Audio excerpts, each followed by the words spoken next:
Okay, I think we'll go ahead and get started. Looks like a great crowd, some more chairs, but good start. Thank you for coming tonight. My name is Connie Keogh, and I'm a resident of Missoula now. Recently moved here from the Billings area. I'm a member of Northern Plains Resource Council, and I'm on the board. I want to thank you all for coming tonight to listen and provide comments on the draft environmental impact statement for the Tongue River Railroad.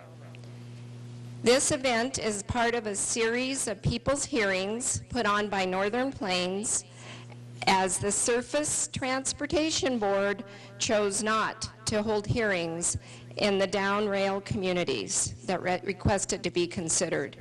There was a hearing held last night in Billings, and there's a few others scheduled. And Helena also. So we want to express our deep thanks to Blue Skies Campaign and 350 Missoula for helping to organize the event tonight and all of their hard work in the community. I'd like to introduce Nick Engelfried to tell you a little bit about these groups.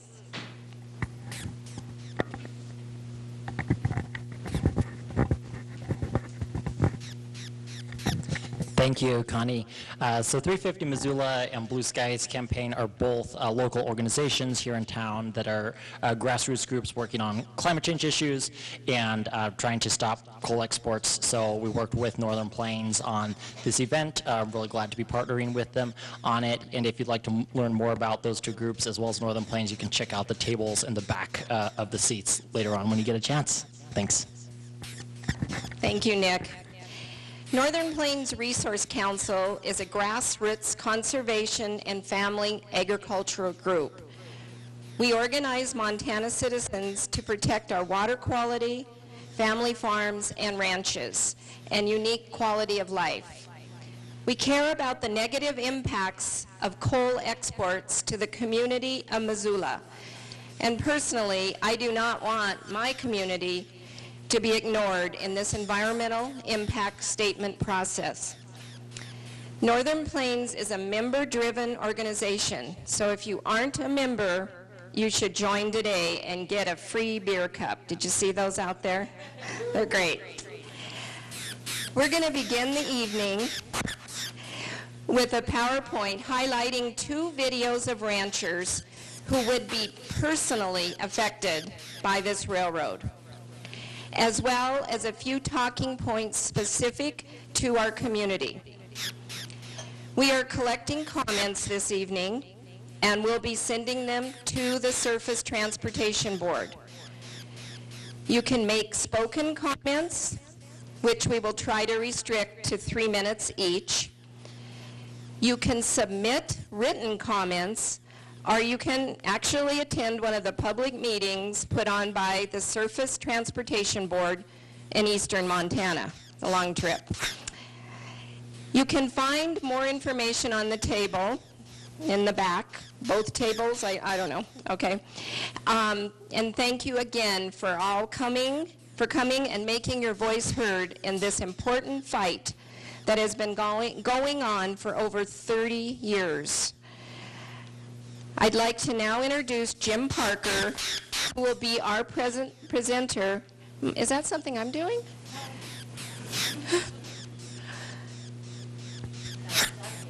Yeah. Okay, well, anyway, Jim Parker is going to be our presenter this evening, and we'll take the show from here. Thank you, Jim. Thanks a lot. I'm Jim Parker. I also live here in Missoula, and I'm very proud to be both a Northern Plains Resource Council member and also on the leadership team of 350 Missoula. All these organizations that you'll see up on the screen, that's what's making all this happen and all this possible. And you are part of that now, so thank you for being here. Also, after you make your comment tonight, if you do indeed choose tonight to make that comment, and you'd like to help us gather more comments from Missoulians, we'll be tabling around town for the next couple months like we've been doing, and there are some sign-up sheets in the back with Nick if you'd like to join us at the farmers market on a first Friday or anywhere else we happen to be gathering over the next couple months. We've already taken over 1,500 comments from Missoulians, and the importance of that, as you all know, is they're not pretending like there are going to be any effects to downline folks. And as this PowerPoint will show us, there are a lot of potential effects that are very real, and they need to hear from us as well in order to put an end to this once and for all. So again, thanks for being here. Sign up with Nick. We also have MCAT TV here covering tonight's presentation, and we're always very gracious to their support to be able to come and cover important events for folks to see later on. So I wanted to give them a shout out as well. So I will help you walk through tonight's PowerPoint. And again, we just want to recognize in any grassroots adventure, and it's always an adventure, it takes a lot of folks and a lot of great organizations. Please recognize these folks and support them however you can in the future. Appreciate that. Okay, the history. And I'll read some of this, not because you can't read, but it may help for some folks as well and point out a few things. The Tongue River Railroad is a proposed coal hauling railroad that speculators have tried to build through the agricultural Tongue River Valley in southeastern Montana for more than 30 years. The Tongue River Railroad's needed to transport coal from the Otter Creek coal mine in southeastern Montana to the market. Northern Plains Resource Council demanded the Surface Transportation Board, the federal agency that oversees our country's rail system, to redo a decades-old environmental impact statement before proceeding with the permit. And by golly, they won. We won. We all won. The Federal Surface Transportation Board, STPB, recently published a draft environmental impact statement, the EIS we will be writing comments about tonight, analyzing the environmental, social, and economic impacts of the Tongue River Railroad. At least that is the mission of what they were supposed to be doing.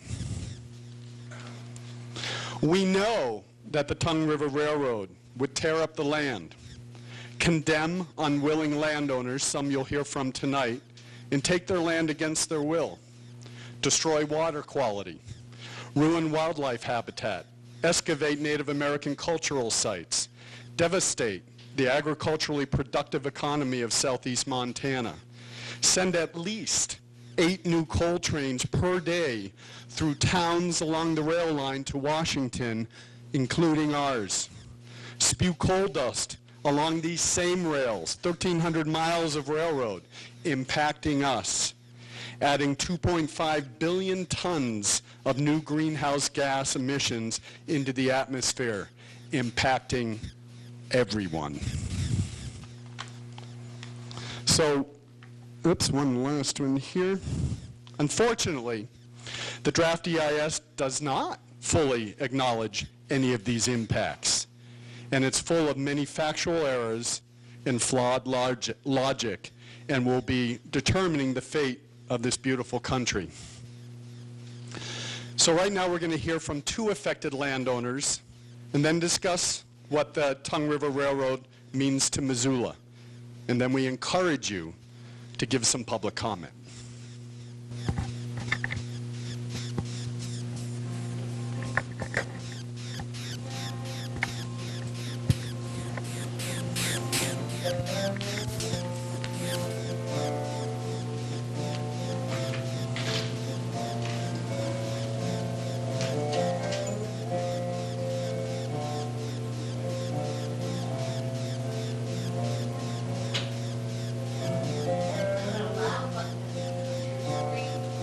Got that.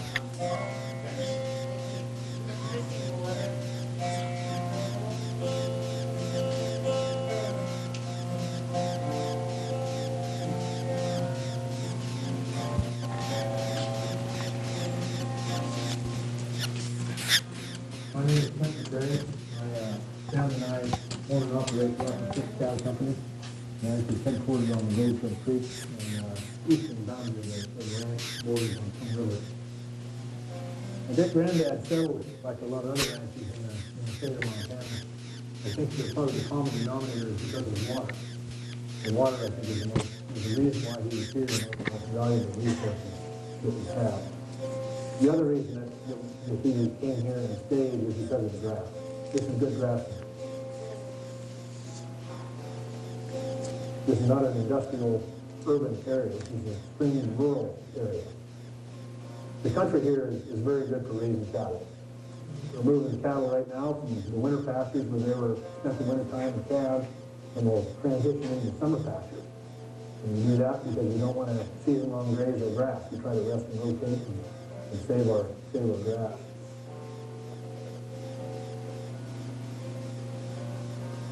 There are times where you're out fixing fence and you're up on a high ridge and you think, there's people that would pay to be here right now. It's a good feeling.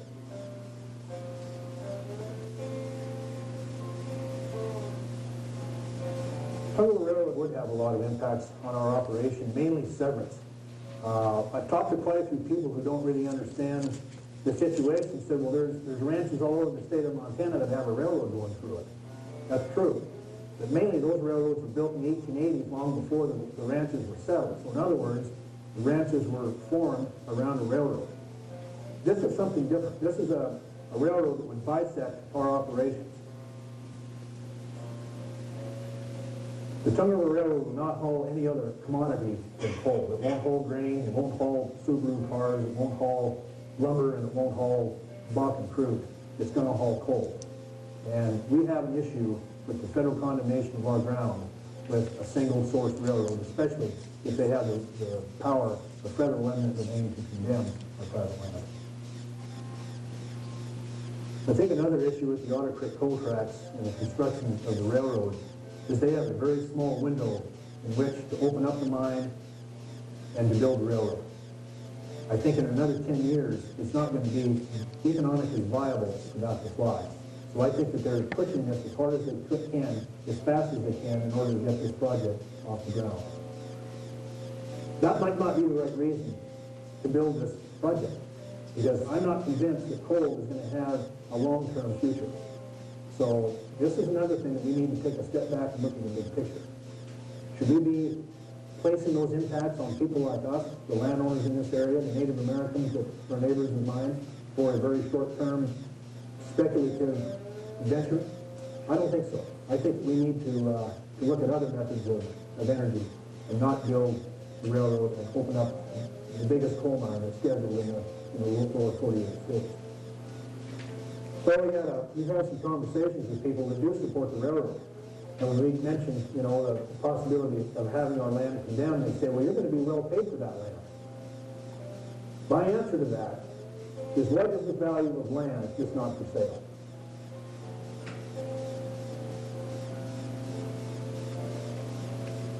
We're in this for the long haul. We're in this because it's good country. We raise a renewable resource. We can carry that into the next generation. And I think we need to compare that to the short-term issues with Otter Creek coal and with the construction of the railroad and the impact that it has on this long-term industry, which is agriculture and ranching in southeastern Montana. We've learned to work with this area, work with the weather, work with the conditions, and have a viable ranch year after year and generation after generation. I'm not interested in selling out to a coal company. I'm not interested in making an industrial site out of this ranch so I've got a fat bank account.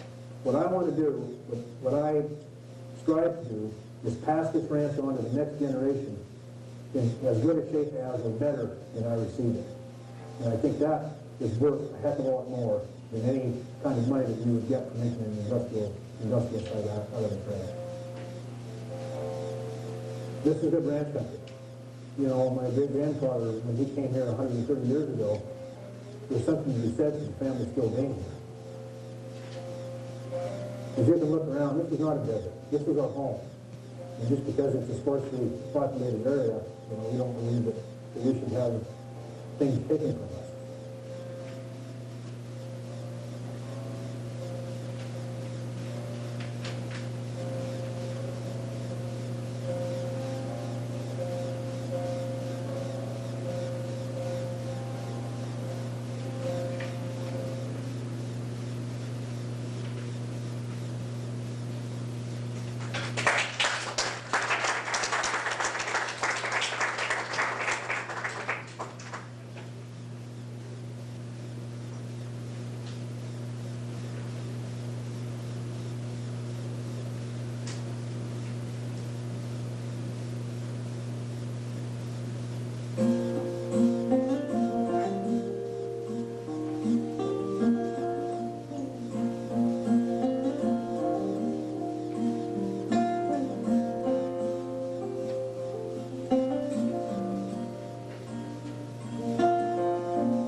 than just a job, you know. It's everything that my family has been, is now, and will be, is tied up in this place. Tunnelberg Valley is an incredibly rich and important agricultural valley, but water's precious here. So that river is pretty much a lifeblood of a big, vast area. This is some of the best grazing land and grasslands and shortgrass prairie anywhere in the world, really, and that's why it's incredibly important and great for cattle grazing. It's an area that's rich in history and culture, and we think an incredibly beautiful landscape. These hills, yes, it's where we do our work, but it's also where we go for solace. It's where we go to feel better about the world. And we know we are incredibly blessed.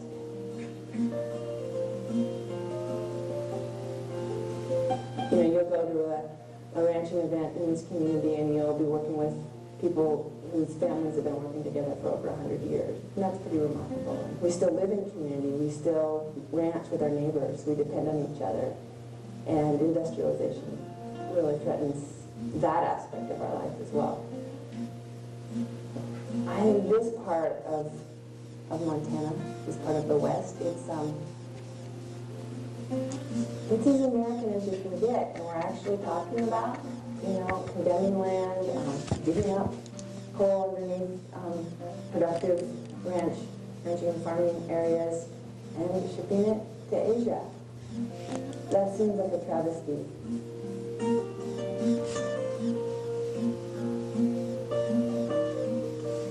This is all about the need for jobs, and it'll be very short term. I mean, we're talking about, we're ranching for the long haul. We're ranching for generations. I feel like ranching is really, it's our business, but it's also our we are. So that's really hard to kind of put into an environmental impact statement. It's hard to kind of get across that, what it does to a community, what it does to a person.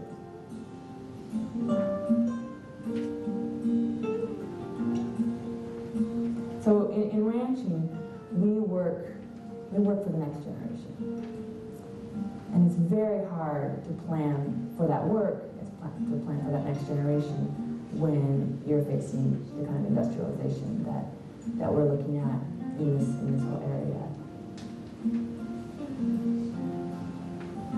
I want to be able to pass on the land like whole and intact, but I also want to be able to pass on the values that my granddad and my dad have given me, and that value is that you take care of this place. My dad he often points out to me the way the old titles to our land read like a marriage license. This is yours to have and to hold. And there's a value there. There's a value in, this is yours for a little while. It's yours to pass on. It's yours to care for.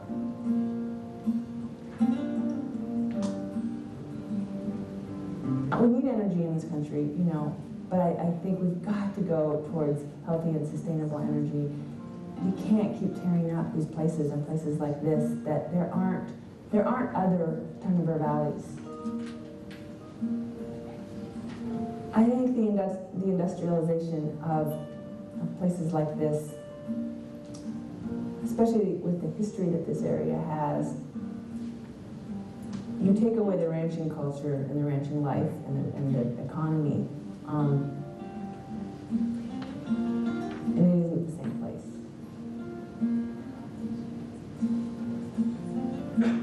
Because everyone talks about the value of these projects, but the agencies, the people who are responsible for permitting this, to actually and honestly really assess the costs of this. We're productive and we're vibrant and we're passing on this. And I think in that way, this isn't just an issue about one little valley and a small group of ranchers trying to protect their businesses and way of life. I think this valley matters to us as a country too. I think these kind of places matter.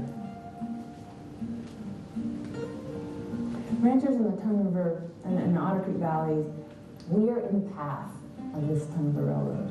And just by ourselves, it's a pretty hard thing to fight. We need people to stand with us, and to act, to join us, and to help us kind of fight this.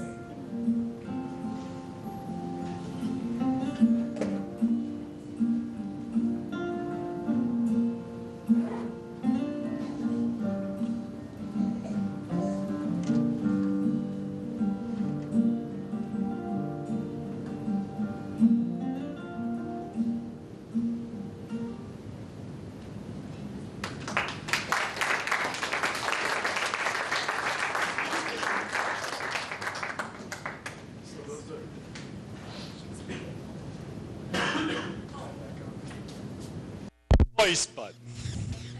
Thank you, thank you, thank you. For me, actually seeing the Tongue River Valley, I've never walked through there yet. And living so far away from it, sometimes we can get distracted about the place that we're talking about, even if we weren't going to have our own repercussions being down rail. But I challenge each of you to think of some of your special places, places that you'd never want to see ripped apart and destroyed by a private corporation for its own profit margin and nothing else, and having no consequence to ripping that land up and destroying it forever. So much is wrong with the draft environmental impact statement, and let's look at some of the things. It may be even intentionally confusing, folks. I mean, it's a 4,000-page document. They list 11 possible routes with no preferred route. What are the motivations? And is there some secret information in a public process really a valuable thing for all of us? My understanding from the folks that know a lot more than I do, that part of the way they determined their response to the EIS is through a model that they hired a private company to engage in. And some of that data can be extracted and made public, but some of it isn't. So we can't even reconstruct the model they used to come up with the information that they're now purporting for us to respond to and believe. So it's, let's find out where this is really going. Where's the coal going to go? The model's supposed to determine the least cost way of meeting U.S. electric demand. And they're looking at the economics of low natural gas prices, the coal production and transportation costs, the national and international coal distribution patterns, and the regulations reducing CO2 emissions. And they stuff it all into this model that we can't even access unless we want to spend a few $100,000 with the same private company to determine where this coal will go. And the Surface Transportation Board says it's going to go to Midwest power plants. Really? As of 2009, only 10 Midwest power plants could take the high-sodium Otter Creek coal without expensive upgrades. Today, 3 of those have converted to natural gas and 1's closing. The remaining 6 already have coal suppliers. So it's really going to these Midwest coal plants, is it? Let's take another look. The Surface Transportation Board says the Tongue River Railroad will displace other coal already servicing those Midwest power plants. So what's the public need, you might ask, of opening the Tongue River Railroad and Otter Creek Mine if it will only displace other coal and jobs at existing Montana and Wyoming mines? You can understand why some of us are a little concerned about the veracity of the facts being used. But we do know that Arch Coal plans to export this coal to Asia. Their own quote back in a January 20th, 2011 press release states, "With our superior operating position in the Powder River Basin, we have the capability to service growing coal demand in Asia the world's largest and fastest growing coal market. I don't hear any words about our Midwestern power plants being fueled by this coal. And if you look at some of these diagrams, you'll see that the Tongue River Railroad and Otter Creek Strip Mine way down in that red corner, and then that little bit of the Tongue River Railroad that'll connect to the existing railroad systems, one of which goes right through Missoula, Montana. You can look at the Millennium Bulk Coal Export Terminal at the end in Washington that will be going to Asia. And you've got to ask yourself, and look a little more carefully, starting with the Otter Creek Strip Mine. Arch Coal owns 100% of it. Arch's expected production, 20 million tons of coal per year. Let's look at the Tongue River Railroad. Arch Coal owns 34% of that. And in new coal train traffic, 20 million tons per year equals 8 new trains per day running the rails past Missoula. And then let's look at the export terminal. Arch Coal owns, funny enough, 38% of that. Arch Coal's export capacity, funny enough, 20 million tons of coal per year. It's going to Asia, folks. And Arch Coal gets the profit, Asia gets the energy, and we pay the cost. So what does the Tongue River Railroad mean for Missoula? The draft EIS dismisses downrail impacts entirely. And so part of the reason we're gathering these comments from all of us is to suggest, no, we see impacts, we're going to feel impacts, and we're going to talk to you about those impacts. If Arch Coal realizes its coal export goals from Otter Creek Mine, they'll be adding 110 million short tons of coal to the rails, which is about 113% increase of what's already going through Missoula. What impacts might be in those? So the number of trains currently, Missoula currently sees an average of 17 trains a day, which was kind of more than even I thought, and I live kind of near the train tracks. The Tongue River Railroad, according to their assessment, would add between 7.4 and 26 trains per day. So even if you look at the smallest number they're suggesting, which I find usually never is the actual number, that's over a 50% increase of what we already have running through the rails. But according to their magic train theory, they will disappear once they hit the main rail line, since they're displacing other trains that somehow they're going to replace, but it's never really fully explained how that works. What are we going to see? What are we already seeing? Traffic delays. In fact, traffic delays that might preclude firefighters, police, emergency vehicles from getting to their destination in the fastest and most important way. We've already seen that. I think recently, some of you may remember reading about an emergency vehicle that got stuck behind a train. And we know in emergencies, every second counts, and if we add another 50% or more of the total train traffic, how many more delays are we going to see just on that alone? It's a concern. Not to mention, we might get pissed off having to wait in line a little longer. How about our air quality and public health? As we know, our valley is such that in the wintertime we've experienced some terrible inversions. We're getting better. We're not best. And if we add all this additional impacts to our air quality, then we're going to be pushing the limits that are already untenable and that we're trying to do some major work to clean up. It will be all for naught, and we'll be right back to where we are with worse air pollution. And then we hardly need to mention the possibility of additional derailments and accidents and the impacts to public safety.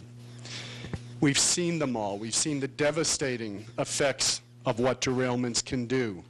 And you might say, yeah, but not coal. You know, that's that oil stuff going through and the impacts of the fires from that.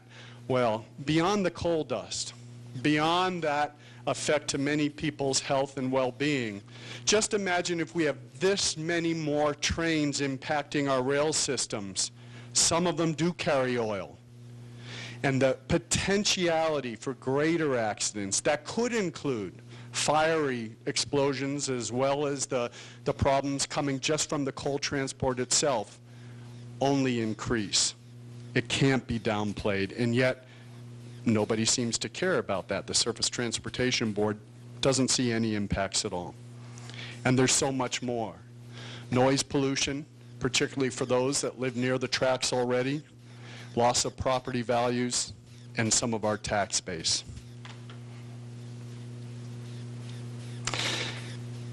And how about the effects on climate impacts too? Well, the new coal mines actually reduce carbon pollution. And this is very interesting news, folks. The draft EIS claims that building the Tongue River Railroad and opening the Otter Creek coal mine will be better for the climate than leaving the coal in the ground. Very interesting conclusions that are being drawn, and I hope there are going to be some folks that might actually want to talk about that as we get to the comment period. So what's Otter Creek going to look like? The largest new proposed coal mine in the United States. 1.3 billion tons of coal to pull out of there, 2.5 billion tons of carbon to add to an already saturated airshed. So what's the cost of coal and climate impacts? We know a lot of these. We're going to see more of them. Wildfires, drought, impact to agriculture, threat to our vulnerable populations of human, animal, and plant life, beyond what we're seeing already. And what's the cost of the mining impacts? Water quality, you heard from the ranchers already some of these, and quantity. The air quality, certainly. Land disturbances. You know, this is the Rosebud coal mine near Colstrip. Imagine what an even larger mine will do to the countryside in the Tongue River Valley and the community impacts that it brings along. So the draft EIS ignores also what we're all starting to see more and more of. And Dr. Running was here earlier. He had to leave, but he was talking about his own, what he's seeing on the demise of coal.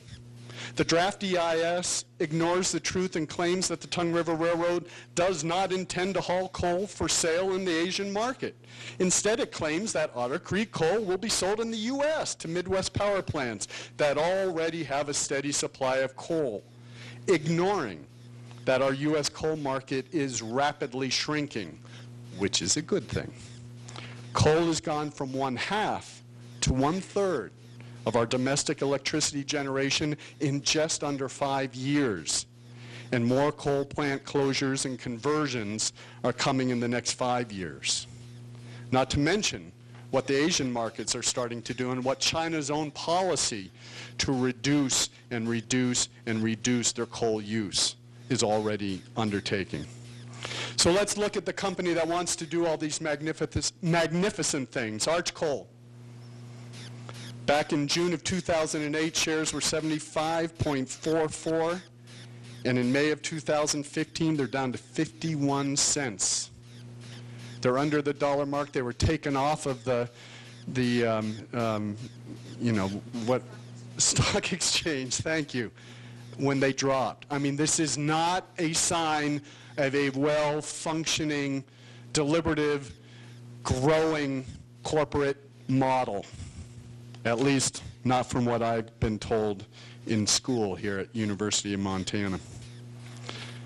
So in conclusion, since Otter Creek coal is headed to the Midwest power plants, according to the EIS, and will be perfectly displacing other coal and coal trains, the federal government ignored all impacts to Missoula and other downrail communities. Traffic delays, noise impacts, public health, coal dust and diesel emissions, derailments, and public safety.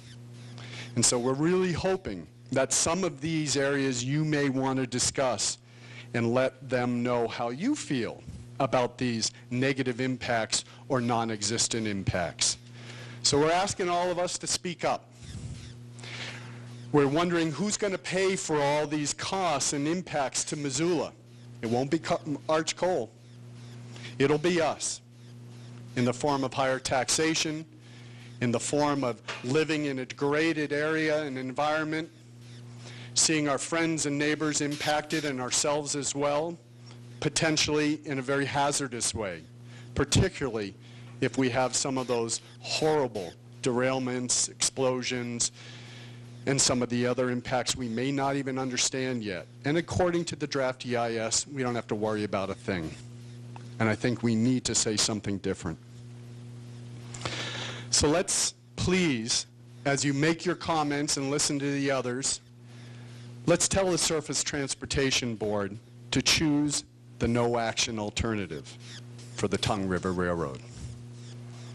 I want to thank you for this brief presentation. There's more materials that Northern Plains and others have if you want to take some home with you. But now we'd like to move to the comment section. That's why we're here.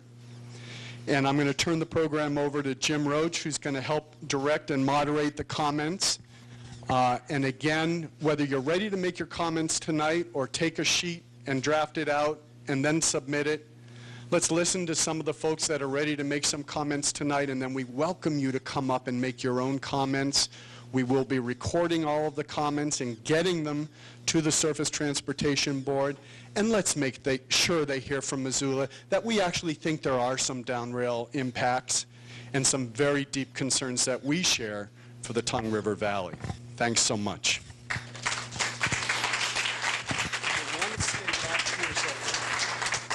Okay. Thanks, Jim. I'm Jim Roach, and I guess I'll be moderating the comment period. Looks like there's a pretty good crowd here, so we're going to try to keep everybody's comments around 3 minutes if you can. I think the best way to do it will be to line up along this aisle here and just come right up here and give your comments. I'll be sitting back here timing everybody, and after you've gone for 2 minutes, I'll hold up this little sign that says 1 minute left, and that'll give you a clue as to how to finish up. And then after 3 minutes, I'll hold this sign up, and that means you ought to try to wrap it up. And then after a while, if you don't wrap it up, I'll hold this sign up that says stop. But hopefully I won't have to do that. And everybody is welcome to speak, and I hope we all have something to say. So I guess we'll try to line up and come down this aisle right here. So, anybody ready? All right. I'll jump right in. Good evening. My name's John Woodland, and I'm a resident of Superior, Montana. I recently retired after 9 years as Superior's fire chief, and I speak for myself, not my former employer. Superior is on the rail line currently carrying coal and will experience a major increase in traffic from this proposal. Derailments in our area are not uncommon due to the mountainous terrain. One that dumped cargo into the Clark Fork River was visible from my home. Another, just a few miles east, dumped aircraft fuselages into the Alberton Gorge Recreation Area. My fire district includes a number of rail crossings. One includes a passing siding that blocks the only road to a sizable subdivision when that siding's in use. In many cases, water supply for a fire would require a tender shuttle across the tracks. In most cases, a single block crossing blocks all practical access to a large group of homes. Some of these crossings have lights and cross arms, and some have warning signs. I have personally sat at a crossing waiting for a train while on an emergency response. If the Tongue River Railroad is built, it will substantially increase the rail traffic in this district. It will increase the frequency that emergency responses are delayed by trains. No doubt there will also be an increase in derailments. There are, of course, fixes in the form of overpasses, but these costs will be passed on to poor communities that can't afford them, while much of the profit from Otter Creek is just passed along to wealthy out-of-state interests. If the Tongue River Railroad is built, the frequency of emergency responses in my community and every other community in Montana that is affected by the rail line will also increase. This will increase as a result of the additional carbon this project will pump into the atmosphere. With this increase will come increased conflicts at crossings. It's no secret that the fire seasons are getting longer and extreme weather events are becoming more frequent. Science has made the link between this and climate change. When I was hired, I was told the department experienced around 25 calls a year. When I retired, the numbers were over 40. This is another one of those burdens being caused by projects like Tongue River and Otter Creek, with the cost shifted to local communities and ignored by the Surface Transportation Board Environmental Impact Statement. I call on the Surface Transportation Board to consider and address the real costs resulting from delayed responses to emergency calls throughout the rail line, the increased volume of calls caused by climate change, and the fair cost sharing for upgrades to the crossing. The Surface Transportation Board has dismissed climate impacts based on the far-fetched position that if coal goes to market, other sources will remain in the ground. That is a ludicrous assumption that has not been justified in any way, and I call on the Surface Transportation Board to document and justify that assumption.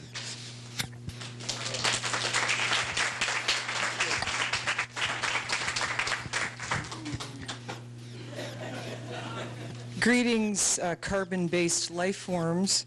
My name is Archie the Coal Nugget, and for the last 3 years I've been the official mascot for the Arch Coal Company. I'm sure after this public appearance I will lose my endorsement and will probably end up in a power plant furnace. I'm here to testify for the no action alternative. Archie can't see very well. The no action alternative. I speak not just for myself, but for the coalition of nuggets in situ, a very large unmined constituency petitioning to simply be left in the ground. We did not ask for a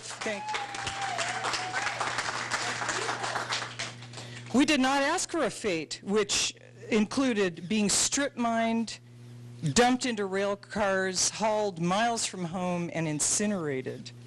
I don't know any members of the Surface Transportation Board, but I've heard there are very nice people in Washington, D.C. I appeal to their humanity and conscience when I ask respectfully to just leave us alone. As an official mascot, I've been accused of being a corporate shill, a sellout, a gimmick, and worse. I stand here today a reformed nugget, black on the outside and green on the inside. It was never my intention to go rogue, but Archie needs glasses. But I rebuke my sponsors who have aggressively promoted the delusion of clean coal. I was not prepared for the backlash from an educated public who knows better. Now I'm left with no choice but to go public. Coal has been vilified and made a scapegoat in the rapidly increasing degradation of the atmosphere. We've been mined against our will and conscripted into the armies of evil. I can now say with certainty there is no such thing as clean coal when it is loosed upon humanity. We nuggets were formed 350 million years ago, even before the dinosaurs, and we want to stay in the ground that we've come to know as home. I'm currently seeking whistleblower status with a new identity and a modest stipend. I understand there are generous fossil fuel subsidies provided annually to the petro-conglomerates, so this should not be a hardship. I say to you, the Surface Transportation Board, no mining, no shipping, no burning. Thank you.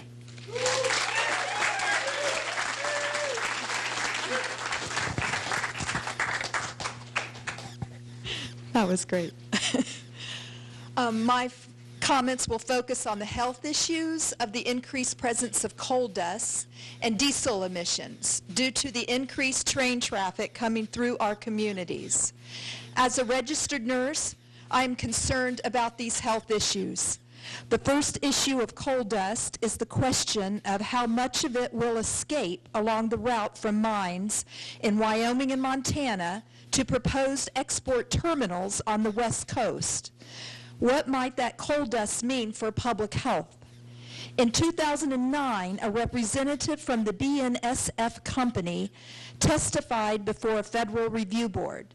He stated that 645 pounds of coal dust in a loaded coal train escaped from each coal train car during a 500-mile trip. There are usually 125 cars per coal train. The BNSF company claims that it will apply a surfactant that will decrease the coal dust by 85%.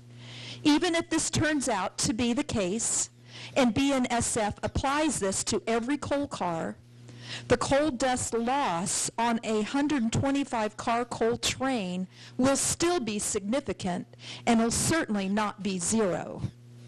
A health department's report in Oregon stated that railroad companies and the coal industry should have to prove that coal dust coming off the trains will not be a health risk. Coal has been transported via train for decades, yet little research has been done on the potential health effects for people who live near coal train routes. There's enough risk to merit more specific sampling and research about coal dust before any decisions are made about the transportation of uncovered coal cars. Another risk is the increased diesel emissions. The diesel emission will increase as a result of the increased train traffic due to the exporting of more coal. These increased diesel emissions will be in the air around the railways in our cities due to the idling and travel of the additional trains.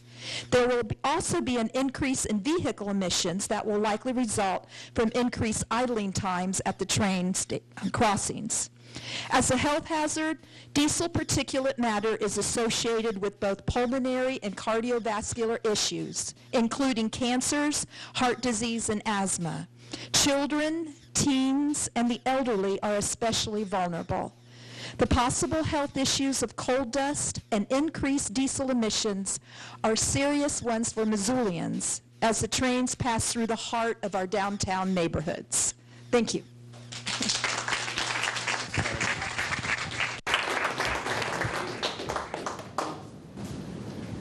I've been instructed that since this is an official hearing, everyone that speaks should give their name and their address, please. So thank you. Thanks, Jim. Lee Metzger, 703B Skyla Court, Missoula, Montana. I took a look at the climate change and greenhouse gases portion of the EIS and have the following to enter into the record. If the coal that would be transported on the Tongue River Railroad is burned, it will contribute over 2 billion metric tons of carbon dioxide equivalents to the atmosphere. The inclusive climate change-related costs of emitting that much CO2 are estimated by United States agencies as between 11 and 144 billion dollars. And even the high estimate may be too low. The DEIS is, as we've heard, assumes that selling Tongue River coal from the Otter Creek and other induced mines will simply displace other fossil fuels and result in little net contribution to low global carbon dioxide emissions. But in fact, 23 years from now, after the life of this project, the Tongue River coal either will have been burned or it will not have been burned. And if it has been burned, then billions and perhaps hundreds of billions of dollars of harm will have been done. Rather than ignoring these costs, all build alternatives should recognize them for what they are, and the no-action alternative should identify their prevention as a benefit. It's clear that corporate and public gains from this project simply do not rise to the level of enormous harm that the project will cause. In the shorter term, to the extent that the Tongue River coal would displace more costly alternative fossil fuels, keeping that coal in the ground would encourage continued conversion to cleaner power generation from natural gas and renewable energy. And because net gains in Montana, jobs and wealth have been shown to accompany the conversion from fossil fuels to renewable energy sources, the no-action alternative will result in additional benefits that are not recognized in the draft environmental impact statement. And these benefits should be included in the final EIS analyses. There's now consensus among scientists that approximately 75% of known reserves of fossil fuels must remain in the ground if we're to have a chance at a healthy climate. And it's time to stop the utter insanity of developing new sources of fossil fuels when we know that most of them must remain in the ground. And Tongue River coal should be at the top of our list of fossil fuel reserves that cannot be developed. It is a dirty fuel that emits exceptionally high amounts of greenhouse gases, and it will contribute little to our national interest. The enormous benefits of leaving this coal in the ground overwhelm any economic gain from its extraction, sale, and use. And the only way to safely sequester carbon and fossil fuels is to leave it in the ground. And the only clean coal remains unmined. The Surface Transportation Board will serve Montana and the nation best by selecting the no-action alternative.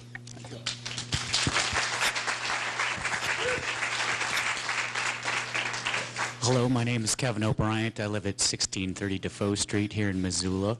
I work as an archaeologist, and in my work I've contributed to numerous environmental impact statements, and I have yet to hear of one where there was no particular route that they want to take. There's no preferred route in this case. I object to the idea that because I live down rail from this, that I'm not impacted by this. As everybody who lives in this town, who lives anywhere near the tracks knows, the trains already make enough noise to keep us all up all night, every night as it stands. And I don't know how I'm going to sleep if they add 25 more trains to the ones that are already coming through town. I can't really add much to what's already been said with respect to coal dust, but I challenge all of you next winter to go take a walk by the tracks and see what's lying on the snow in spite of the surfactants they spray on top of these open coal cars. I would just like to say that I support no action.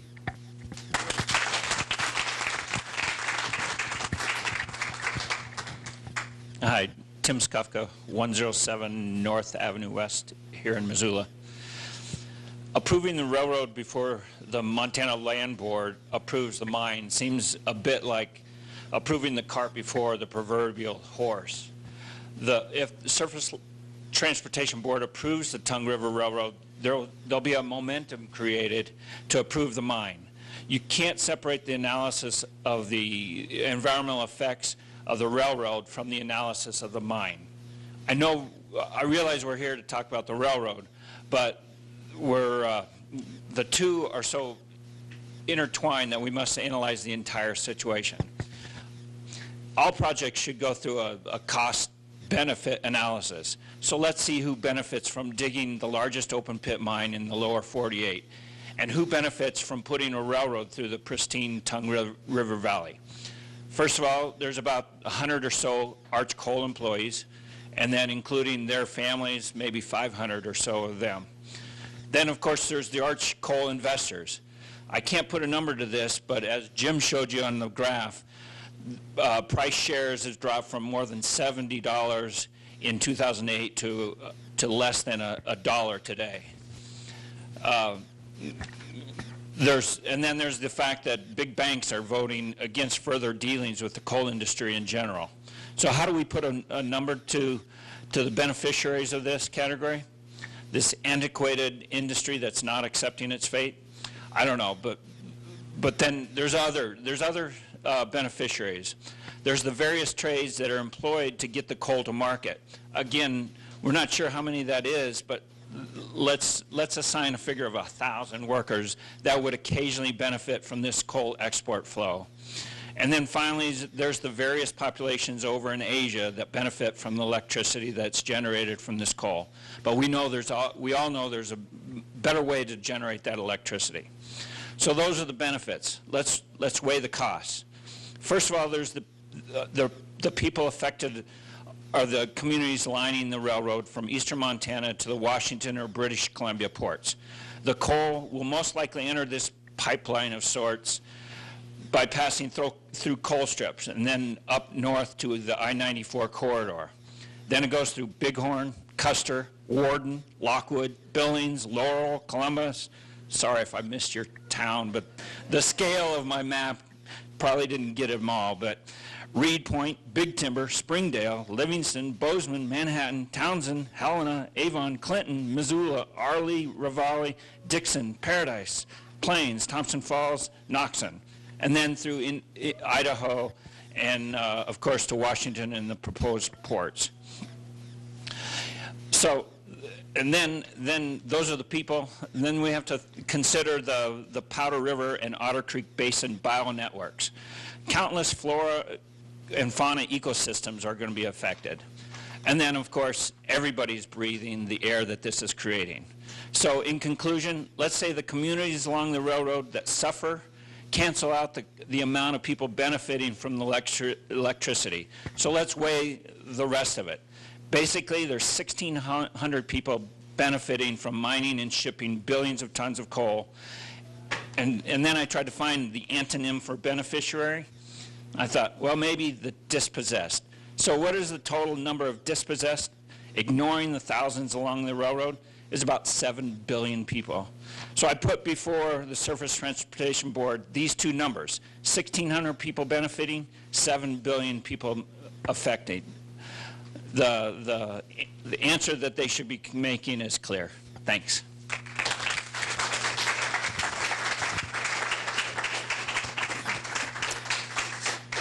Hello, my name is Trevian Stanger, live at 2404 Rattlesnake Drive here in Missoula.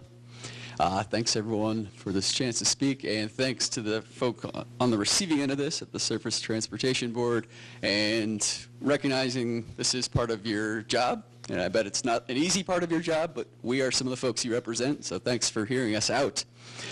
I'm a garden educator here in town, and all week I've been working with little kids, kindergartners through 5th graders at Lowell Elementary School, which is in the north side, not very far from the railroad in question. And the garden is an amazing place to talk about a lot of the things we all value in this country. They are certainly American values, and I'd say universal values. They're family values, self-sufficiency, hard work, attentiveness, cooperation, industriousness. So many things we want to pass on to our kids. I think no matter where you land on the political stripe, you see value in gardening and teaching it to kids. And, so this week we're talking about the health of our plants, how much they give us clean air, the health of the food that we're going to eat from this garden. And, when you talk to kids, there isn't much room for abstraction. There isn't necessarily room for obfuscation, right? You kind of just have to say it like it is, and kids can call you out on it if you're saying otherwise. And man, if the same day that we are teaching kids how to be good gardeners and teaching them to value some of these things, we were simultaneously building things right outside the gate that were sending in harmful dusts, that were somehow sending in harmful agents that were undermining what we're trying to do in the garden, that would seem like an incredible, strange paradox to those kids, wouldn't it? They'd probably call us out on it. Fortunately, these problems we're talking about are pretty abstract for a kid's mind, but believe me, if they could get their head around it, man, would they be calling us out on it. And man, would they be really asking us to consider their future, just consider the fact that they're probably going to want to pass some of these same things on that we're talking about, and they're sort of counting on us. They are oddly sort of the most dispossessed people on the planet, right? If someone dispossessed or disempowered is one who does not have a voice, man, these kids can't really come here and speak up. We're the ones who get to. So really asking folks to keep that in mind. How many gardens, how many schools are along these lines? How many of these children who, as we've said, have very fragile, beautiful little dendritic lungs that look like trees in there, like all of ours. We all share these lungs. We all share this air. There's a lot more going on than just the immediate profit that the other folks are talking about. Please consider the broader picture. Please understand there's more logic than the one you are hearing from them. Please understand there's much, much more ethics and right and wrong than they are ever going to introduce for you. And I thank you for listening to us. Cheers.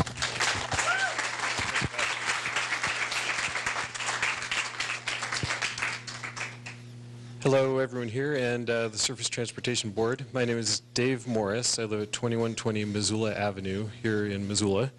And like our last speaker, I am an educator. I instruct college students on field courses.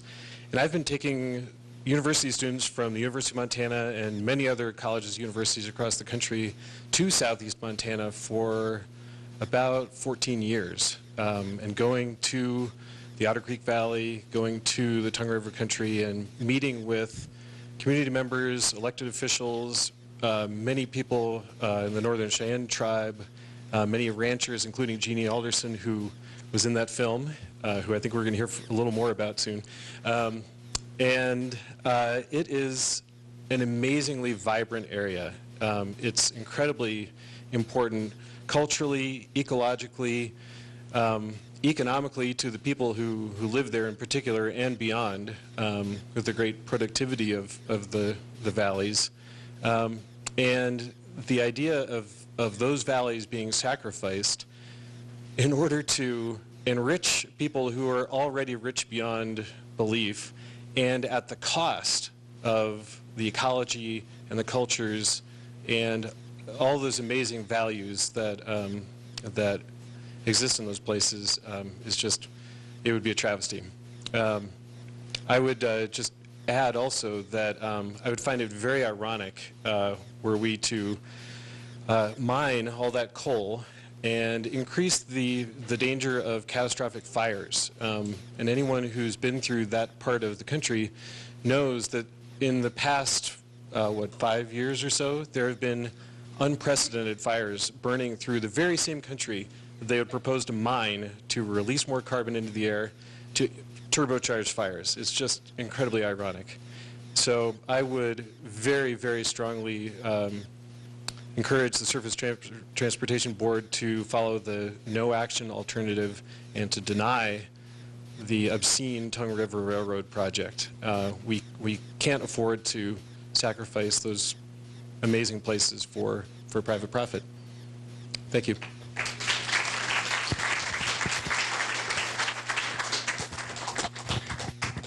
Hello, my name is Carolyn Walker.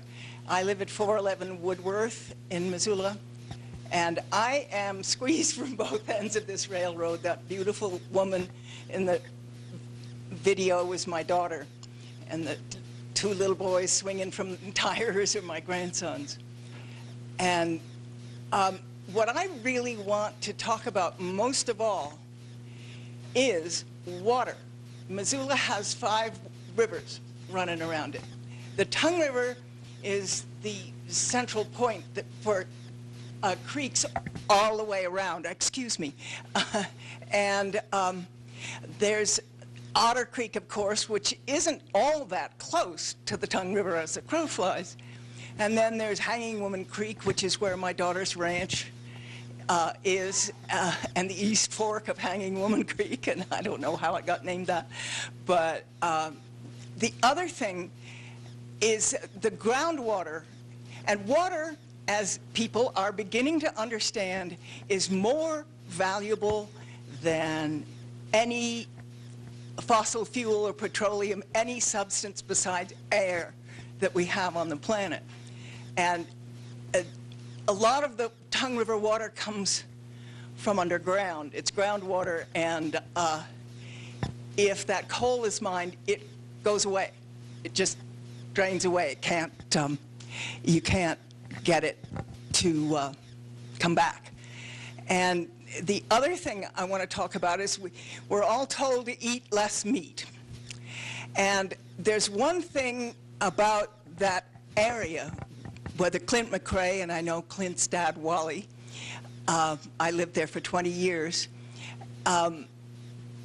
is grass. And that is really good grass. And that, if we would plow under all the corn and soybeans in the country and begin to raise grass, we'd have fewer beef animals, but they would be better for us, and we'd have more carbon in less carbon in the air and more breathable air and water.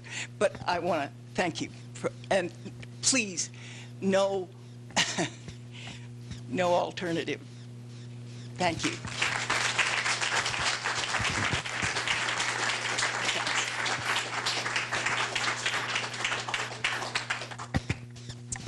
Good evening. My name's Dave Ditloff. I'm the regional representative with the National Wildlife Federation's Montana office here. We've got 5 minutes worth of comments. I'm going to try to whittle down here to 3 minutes. We've heard a lot of kind of odd things in the draft environmental impact statement. I'm going to focus in on the wildlife side of things. There's a lot of wild things in this wildlife section as well here. As you can probably tell from the pictures, we saw a lot of cows on the videos here, but you could just as easily probably shown a lot of critters. This is a great place for mule deer, for pronghorn, for sharp-tailed grouse. It has major predators like mountain lions and black bears. There are sage grouse in the neck of the woods. This is an outdoor treasure that we have here in Montana. It's undeveloped, and there's a lot of critters in it. Breaking down here the DIS and the wildlife sections in it here, basically their analysis boils down to one line that I'd like to read. The proposed rail line may affect, but is not likely to adversely affect wildlife species in the area. And so we'll go with that. Some of the shenanigans here, a lot of them involve surveys here, and I'll rifle through some of these here quicker here. But basically, they studied this area for 9 months of 1 year here, and really covered ground on about a third of the acreage here that's involved in the rail linkage. So certainly was not a complete survey. Kind of best management practices that any wildlife professional at the school here would be saying is you probably need to do a 4-season study, not a 9-month study, and it needs to be a couple of years. Add to the fact here is that this immediately followed this 9-month study and the limitations with that, but immediately followed one of the biggest fires in the history of southeast Montana. You go through that neck of the woods, and you can still tell it was torched up. Obviously, that drastically changed the conditions and the placement of the wildlife in the area. It was a massive fire.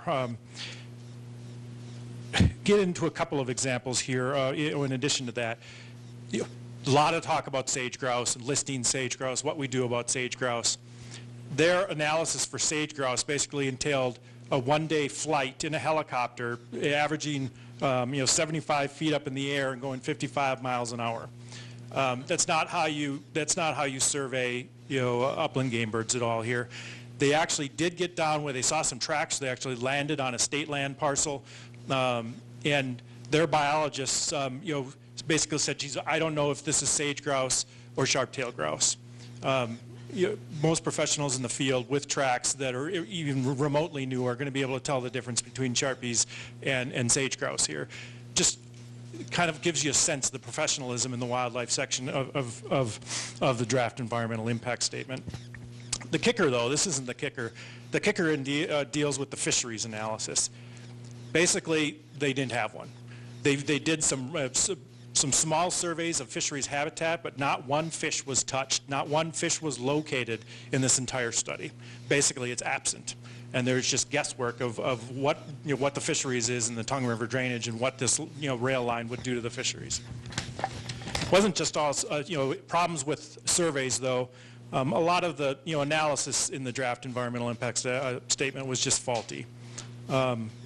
Here's another quote here from the DEIS says, the railroad will not impact wildlife populations because, quote unquote, they are not vulnerable to decline.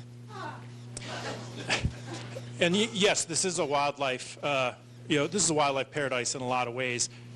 You'd think maybe one of the reasons is because it has this broad, connected, vast landscape with landowners that are doing the right thing, and it's remained undeveloped. Kind of the silliness of that statement just goes beyond. Mule deer across the West are in very historical and noted declines. They're actually doing okay in southeast Montana. But maybe one reason they're doing okay in southeast Montana is they're not facing some of the development pressures that they are in other locations, and therefore haven't been as vulnerable to them. You could go into other species, pronghorn, et cetera, right on down the line. Mule deer is really a prime example of how that's just a silly statement. Kind of one of the other problems is how this analysis with the DEIS deals with habitat fragmentation and migration corridors. Basically, it gives really short shrift to the concept of habitat fragmentation. Once again, go to any wildlife biology course at this university here, and that's going to be a cornerstone of what they're talking about in it. The DEIS goes so far as to give a, say that big game populations in this area do not migrate at all. And we're talking about a rail line that's going to, and miles and miles and miles of fencing associated with it. Just in an arid landscape, critters need those water sources. They need the river. They need the access to the tributaries. And yes, they might not be migrating 100 miles, but they're going to be migrating to where the forage is, where the cover is, down to that water quite regularly, and they're going to need that access. And the railroad and the fences associated with it are going to severely impact it. So once again, just a silly statement. Last thing I'd like to mention here, and I'll be short on this here because others have talked about it, but what the entire DEIS, and specifically the wildlife section as well here, but the entire giving short change to the concept of climate change and what this is going to do, being the largest coal mine in America and the release of carbon into the atmosphere. I could go on for hours about the impacts of climate change on wildlife here in Montana. So I don't necessarily need to now, but rest assured, just about every critter, even critters that we thought were super adaptable, there are studies now showing elk, which is, one of the more adaptable critters we have, but the droughts in Wyoming, northern Wyoming here, have actually one study from the University of Wyoming showing even elk are having problems caused by climate change and the quality of forage associated with it. Look at other species that are less adaptable, mule deer, pronghorn, sage-grouse, on and on and on. Climate change is going to be a major impactor. I'd like to thank you here. Once again, I think it's quite obvious, kind of a no-action alternative, I think, was what the National Wildlife Federation suggests.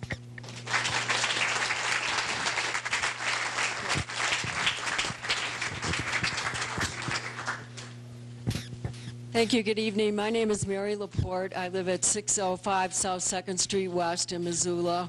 And I am also a member of Montana Elders for a Livable Tomorrow, MELT, which has been very involved in this. There's some of our members here tonight.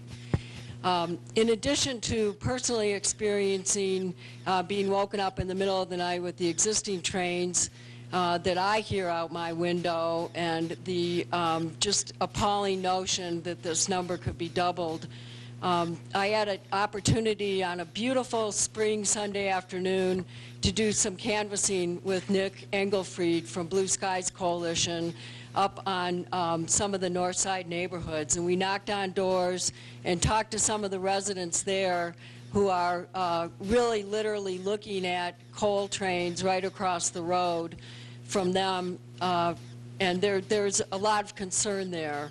I remember one gentleman who I spoke to said that he was not sleeping at night. He was hoping that he would be able to move out of his apartment.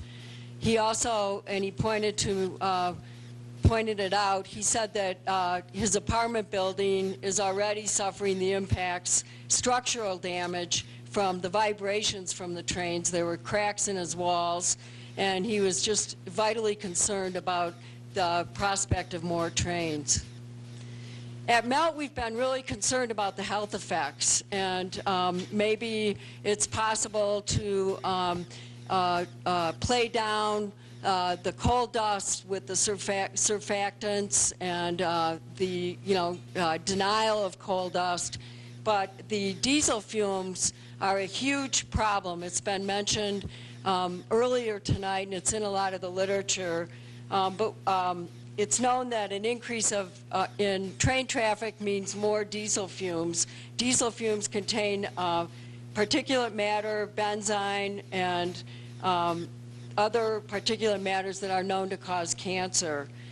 Particulate matter, 10 microns or less in diameter, are directly linked to health concerns. Diesel fumes contain 2.4 microns in diameter. While those chronic affects everybody, the young, pregnant women, the elderly are at extreme risk with this.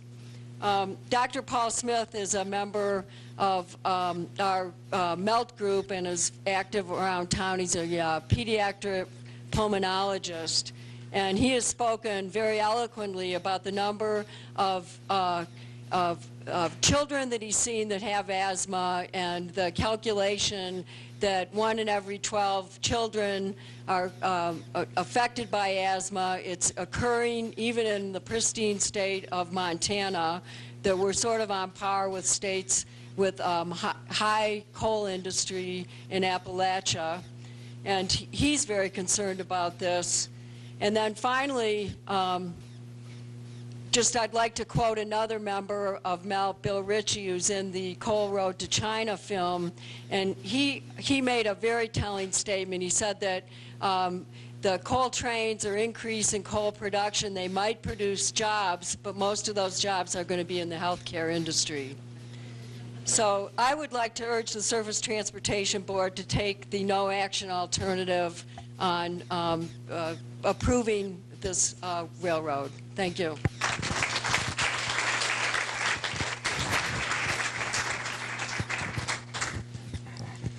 Yes, thank you, and thank you for this opportunity. My name is George Price. I live on the Flathead Indian Reservation. Lived there for the last 30 years. I've been a teacher all that time, 10 years as a high school teacher, 3 years at Salish Kootenai College, and the last 17 years in this wonderful institution right here in Native American Studies and History. I was asked to come here by the organization I belong to, Indian Peoples Action of Montana. We don't speak for all Native people of all tribes everywhere, but we represent people from the 7 reservations and 12 tribes resident in Montana. And I will speak for this organization, Indian Peoples Action, speak for myself, and hopefully speak for life and love on Earth, the living Mother and all the biosphere of the Earth. I hope to speak for her and all life here.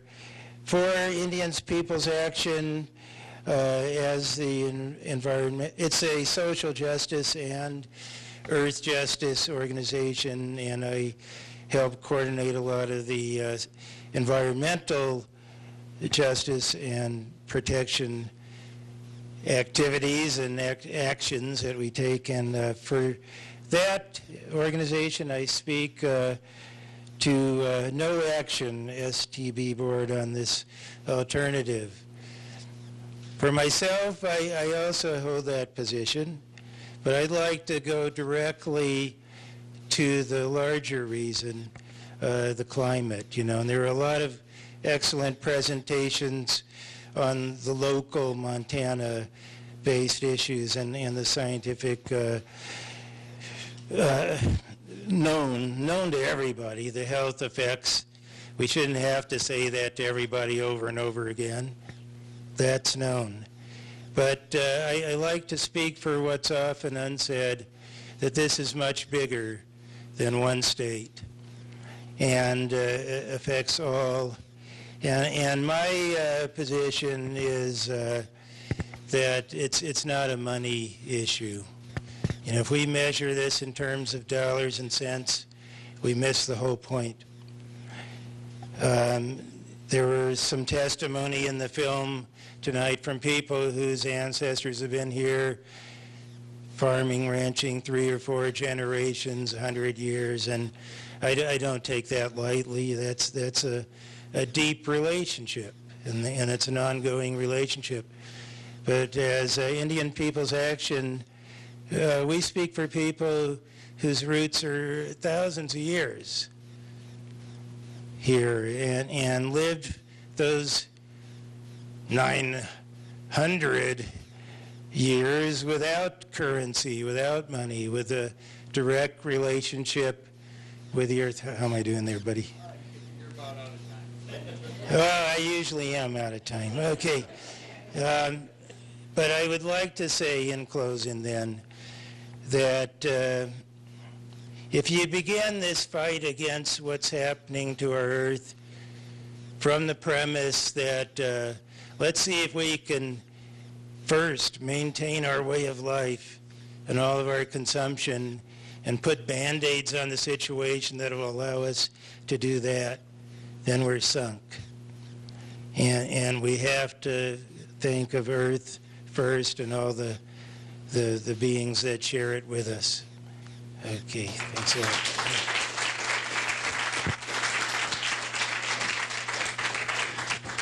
Thank you, George, and thank everyone for coming tonight. What a crowd.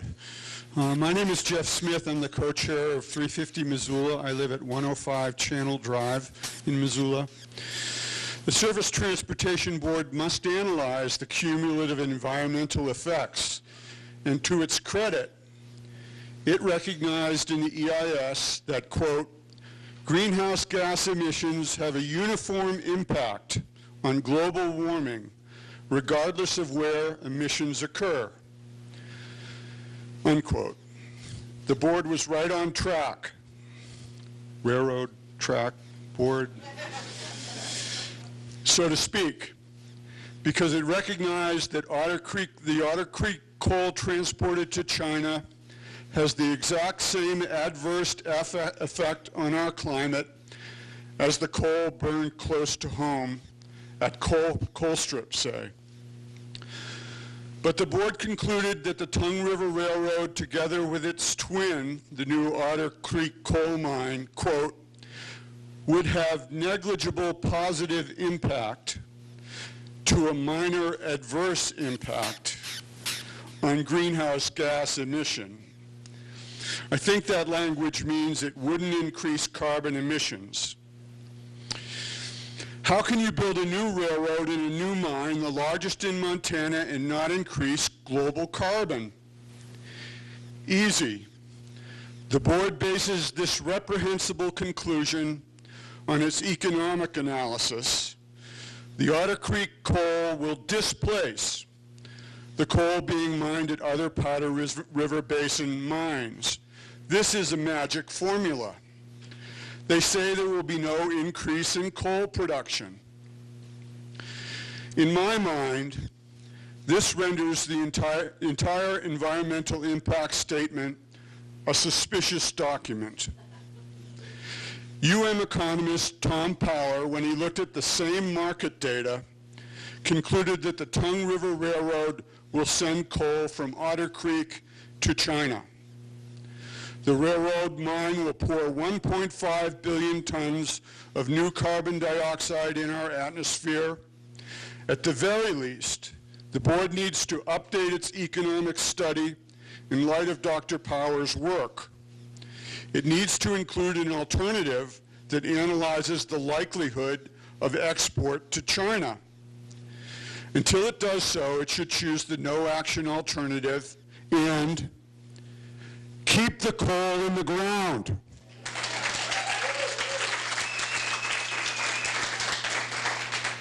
The latest intergovernmental panel on climate change, the Nobel Prize winners, which included Steve Running, who teaches here at the university, their latest report warns that our profligate burning of coal will trigger, quote, abrupt or irreversible tipping points if we don't stop. Tipping points in runaway global warming are what keep all of us at 350 Missoula up at night.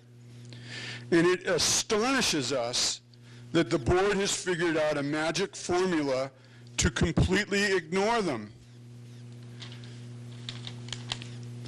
This is an immoral act, ignoring a new carbon bomb at a time when all the data is clear that this railroad and this mine will lead to a disaster for our children and grandchildren. The United States must transition into a new carbon-free electrical power economy as rapidly as possible. We have the technology, we have the money, we have the workers to build a no-carbon alternative to these incredibly destructive new railroads, new coal mines, and Asia's new coal-fired power plants. The board needs to include an alternative that fully describes a massive, Rosie the Riveter World War II style transition from fossil fuel generators to wind, water, and solar energy. Until the board adds this alternative, it should choose the no action alternative and keep the coal in the ground. Which brings me to my last point, which I have no time left for. For the sake of argument, let's assume the board's economic analysis is correct, that Otter Creek coal will displace Powder River Basin coal and be sold to plants within the eastern United States or even at Colstrip. The board says for every ton of Otter Creek coal sold on the market, other Powder River coal will not be mined in an existing mine, nearly 1 for 1. Otter Creek coal will be mined, some existing job, some existing mine will lose that coal. What the EIS is basically saying is that union miners will lose their jobs at these other mines when the vehemently anti-union Arch Coal Company builds the Otter Creek mine. Arch Coal currently has a 3% union workforce. A federal agency should not be busting unions. The board should include an analysis of the railroad and its effects on our existing workforce. And until it does so, we'll call this alternative U, it should choose the no action alternative and keep the coal in the ground. My conclusion, like Tom Powers, is that this big study is the same bait and switch that Arch Coal did with the Montana Land Board a few years ago. No one in his right mind thinks that Montana coal will go to the domestic market. There is no domestic market for coal. Instead, we must not build this railroad. We must choose the no-action alternative, and we must keep the coal in the ground.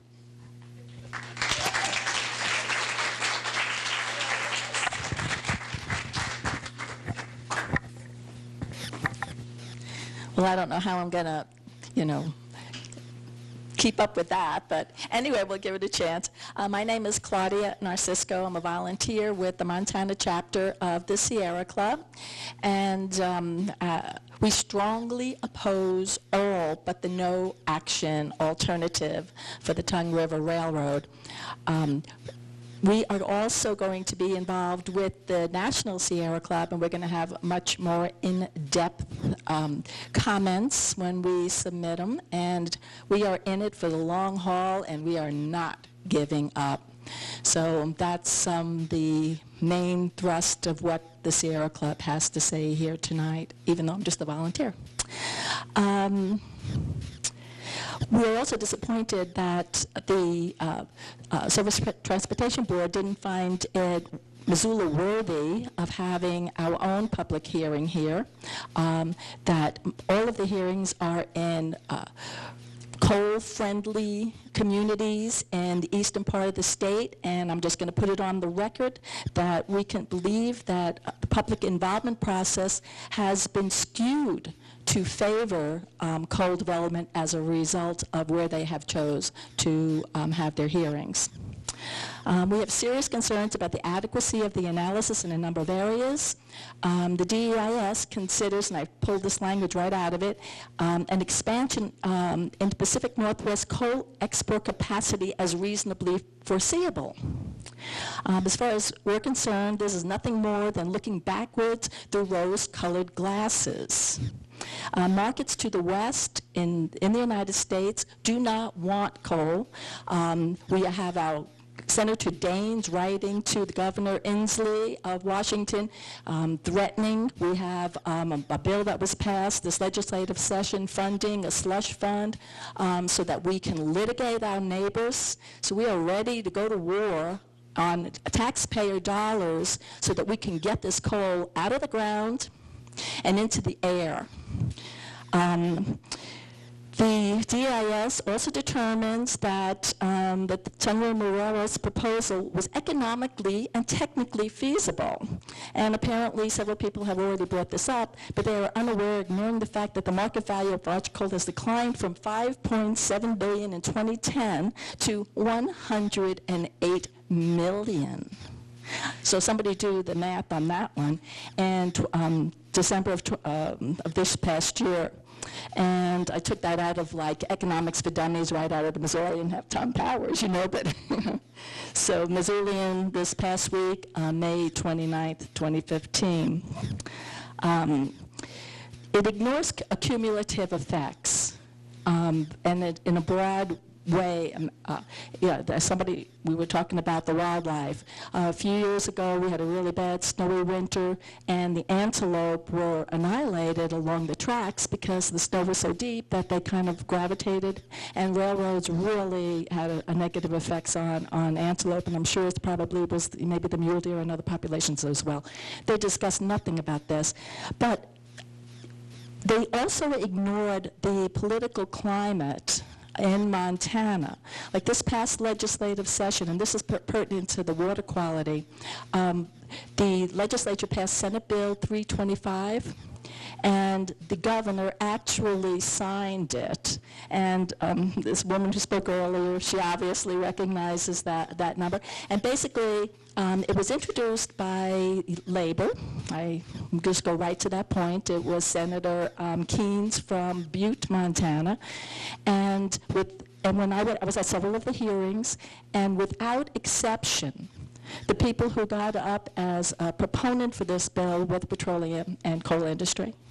All of the people present who got up in opposition were the farmers, and the Northern Plains Resource Council was well represented with all of their members. But basically, it says it allows Otter Creek to put its salty water into the Tongue River tributaries, and thereby degrading not only the culture and the farming lands and everything, but the whole agricultural economy of that area.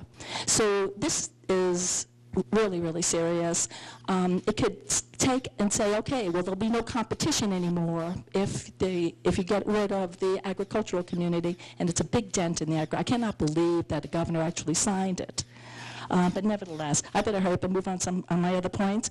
Everybody's been referring to water as blue gold. Well, that's just one example, and it's nowhere, obviously, it's kind of too late to be considered in this document, but that Senate Bill 325, we should all keep our eyes on it.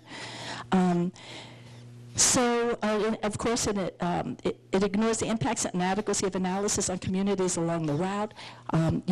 Several people talked about the pollution and the noise. It does recognize that 44% of the impacts will be felt by low-income communities. That's exactly what we're seeing here in Missoula, because we have Ward 2, which is on the north side, and that is a low-income community. It will be within spitting distance of the new College of Technology. It's right across the street. Noise pollution and everything. How many tens of millions of dollars is the Montana taxpayer putting into that facility? And then we're going to have like a coal trains like going by, like a conveyor belt right across the street. These are some of our concerns that they have not considered broadly these other things. Economic impacts, mitigations. Okay, I just want to wrap this up. They did a really poor job of assessing the impacts in cultural and historic resources. The Sierra Club contracted a prominent archaeologist to review the Section 106 compliance for the document, and that is going to be something that we're going to be hanging our hat on. That is very inadequate, and I'm not going to be going into details here because I don't really, I have seen the report, but the quality and the quantity of what the contractor from the DEIS did in that area is seriously wanting, and this is a requirement of law. So we're hoping that is a big deterrent for them, and they're going to have to go back to the drawing board. You know, nobody talked about weeds, spread of weeds by railroad. That's another factor of cumulative effects that was not considered. And as a former president of a Local 60, NIFI, National Federation of Federal Employees here in Missoula, Montana, we have almost 600 bargaining unit employees, and I have in the past written to letters to the editor that I'm really disappointed that labor in Montana is so pro-coal. They know, as someone just said, I think, Jeff, you just mentioned about the 3% of the union in coal. Well, Arch Coal, a few years ago, joined with Peabody, and they spawned something called Patriot Coal. Okay, sorry about that. Anyway, and they know that they're not representing labor and joining with Arch. And Patriot Coal tried to get rid of all the benefits for the labor, and they still, and even Peabody, negotiated a settlement. Arch just dug its heels in the ground.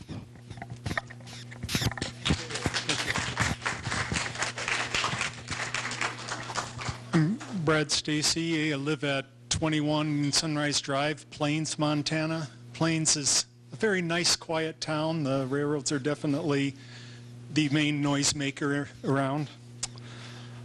With well over 90% of scientists that study the atmosphere tell us that global warming is human-caused and is going to get worse, to mine this coal and to burn it is betting against the statement of this overwhelming consensus. This is a very bad bet. This bet holds our land, children, and grandchildren as collateral. To mine this coal is to say that 90% plus scientists are wrong. But if they are right, our land, children, and grandchildren's well-being will be badly compromised.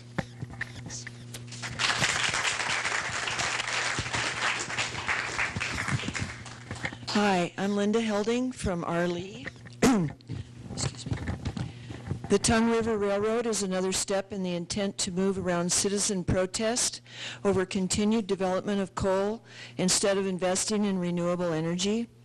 Earlier, the Montana legislature apportioned $1 million to fight environmental protest for a possible coal export shipping site on the West Coast. Railroad building and corrupt politicians was how the West was won in America. I understand all this, but hey, that was in the 1800s, and this is 2015. We now live in a transitional time in history toward renewable energy.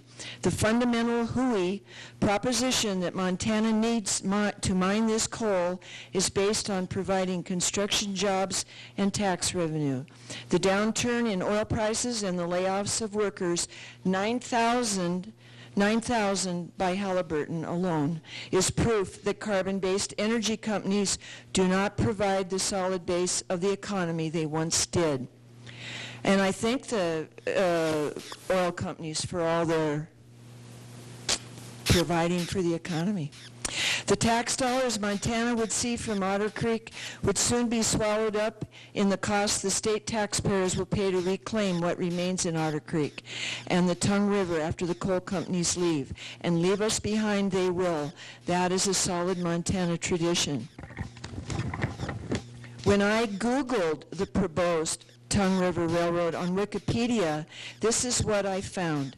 Quote, "These coal deposits are sufficiently thick and are located under sufficiently thin overburden," that's the agricultural land, "as to be economically viable. Drawbacks for production are the lack of a rail spur to transport the coal and underlined the lack of an established community of sufficient size to support the workforce. In other words, a railroad is being proposed for a mine that is economically viable only to the company that operates out of state and is ill-prepared to provide housing, food, and other basic necessities for a workforce. A community like Ashland surely does not want to be turned into man camps, a platform for the sex trade, and limits to their roads, sewer, water, and schools being compromised. Speaking of reclamation, what does a community do after it's been invaded by a coal company and then abandoned? The legislature set no money aside for the destroyed farms, ranches, and small communities around the Tongue River and Otter Creek. But there is another truly important issue to building a railroad in the Tongue River Valley. It is the valley itself. The Tongue River Valley is one of 42 important bird areas in Montana. It is part of an international program to protect rare and declining species of birds and their habitats. The bottom of the valley is riparian forest habitat. Trees like willows, cottonwoods, and ash grow there, providing nesting and roosting sites for over half of the bird species that traditionally nest in this state. This riparian forest habitat itself is a rarity in a state that gets less than 12 inches of rainfall a year, and is why it is so important to protect. Coal use in the United States is in decline. If renewable energy would get the tax breaks and subsidies that coal and oil companies receive, jobs would flood the market both in construction and high tech. President Obama has declared global warming as the most critical issue facing the world now, not in the future, but now. Why should the state of Montana continue to support a carbon-based energy system and increase our carbon footprint when the future is in renewables? Do not build the Tongue River Railroad and stop expanding coal mines through our land.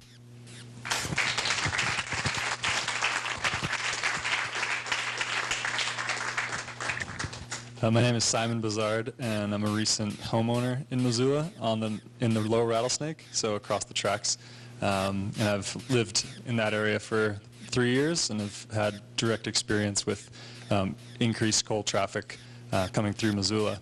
But I think everyone and the organizations, Blue Skies, the Northern Plains Resource Council, and 350 for organizing this. And giving us a chance to have public comment to the Surface Transportation Board.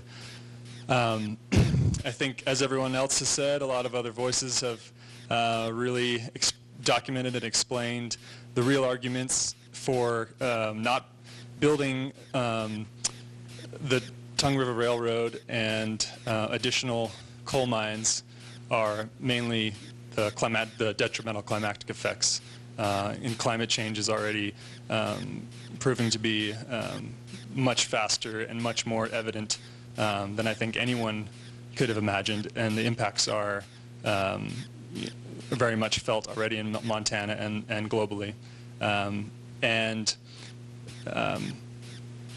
the detrimental impacts of the railroad and the coal mines in the Tongue River.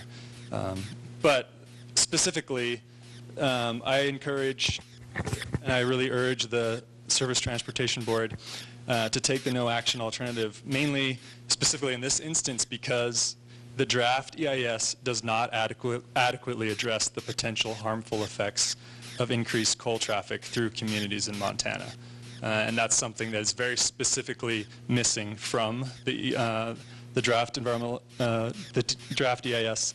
And is something that we can point to directly and say that this is not an adequate document, and it hasn't been an adequate procedure to say that the largest proposed coal mine in the United States, to say that it won't have detrimental impacts on communities where the trains pass through is bogus.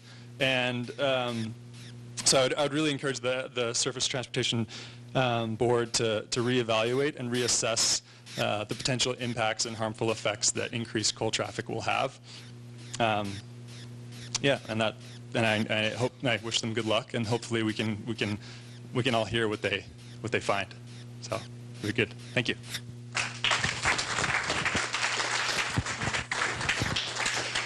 Good evening. I'm Suzette Dussault, and I'm a resident of Missoula. Have been here for all my life. And I just want to say thank you to my friends and neighbors for showing up, for speaking up, as we have done many, many, many times over the years to protect our beautiful state that we cherish, because we realize what a treasure state it is, and also for our beautiful community, which will have detrimental effects from the result of coal mining in eastern Montana. Many of us have been showing up, speaking up, working, fighting, petitioning, protesting, marching, walking, obstructing vehicles to protect our beautiful state. For years we have asked, we've wondered, we've questioned why do we continue to follow down this path of such a destructive path of our world, and why we do not develop cleaner alternatives for energy. We have asked this question for years. For we recognize, or I will not speak for anyone else but myself, I recognize that coal is an archaic source of energy production. It has polluted our air, it has destroyed our landscapes, it has destroyed our communities, it has sickened our people from its inception, not only in the United States, but also across Europe and across the world. In Montana particularly, this particular project will destroy native Montana habitat that is precious to our state. It will destroy groundwater resources that is essential to our farmers. It will, and our communities. It will destroy native cultural and heritage sites. It will destroy part of who we are as a community across the state. It will impact many, many people across the state from the residue of the coal dust traveling through the communities. And who is to gain? Who is to profit from this? It is not the people of Montana. It is those that are very wealthy, those that are very powerful, that have continued to hold Montana in a copper collar, as they have done since the days of the Copper Kings. And of course, we Montanans stand up and we say no more, and we have won many, many battles. And I encourage you as the National Surface Transportation Board to recognize the folly of this project, to recognize the harmful effects that will have not only on our state, but on our nation, on the world, and to please do not approve this project. Say no to the approval of the Tongue River Railroad. Thank you for allowing us to have this opportunity to visit with you, and we would of course invite you to our beautiful community, to our beautiful state, to see for yourself what we are fighting again for. Thank you.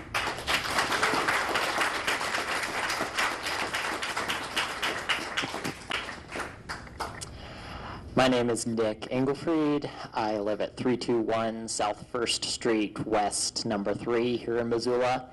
And I'm an organizer with both Blue Skies Campaign and 350 Missoula. And I want to urge the Surface Transportation Board to choose the no action alternative, not approve the Tongue River Railroad. And I especially want to object to them not taking into full consideration the impacts that this project would have on communities like Missoula up and down the rail line, and ignoring those impacts in their draft EIS. Here in Missoula in particular, our city council passed a resolution and sent a letter to the Surface Transportation Board specifically requesting that they hold a public hearing, an official public hearing here in Missoula, so that folks here would be able to speak directly to the Surface Transportation Board. This hearing today is kind of our backup next best option since they didn't decide to hold an official hearing here. The county commission, the Missoula County Commission, also requested that there be a hearing here. Several of our state legislators representing districts in Missoula made the same request, as well as lots and lots of citizens. So to me, it seems like, considering the amount of interest here in this community, considering the number of officials, lawmakers, and ordinary people who have spoken up, the Surface Transportation Board should have held an official public hearing here, but at the very least, they should have, in their draft environmental impact statement, given full consideration to the impacts that coal trains would have on this town.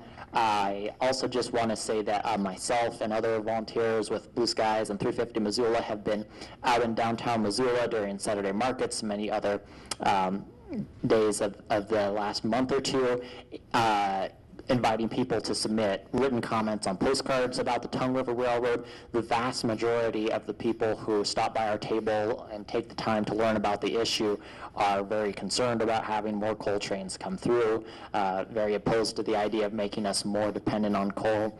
And I think that there's a lot of concern in this community, and it's very evident. Since the Surface Transportation Board didn't hold an official hearing here, some of us from 350 Missoula are going to be traveling out to the official hearing in Miles City next week, and we will be bringing with us comments that we've been collecting downtown, comments collected here at this hearing, and we will make sure that these get presented directly to the Surface Transportation Board folks. So that will be happening. So, all right. Well, thank you.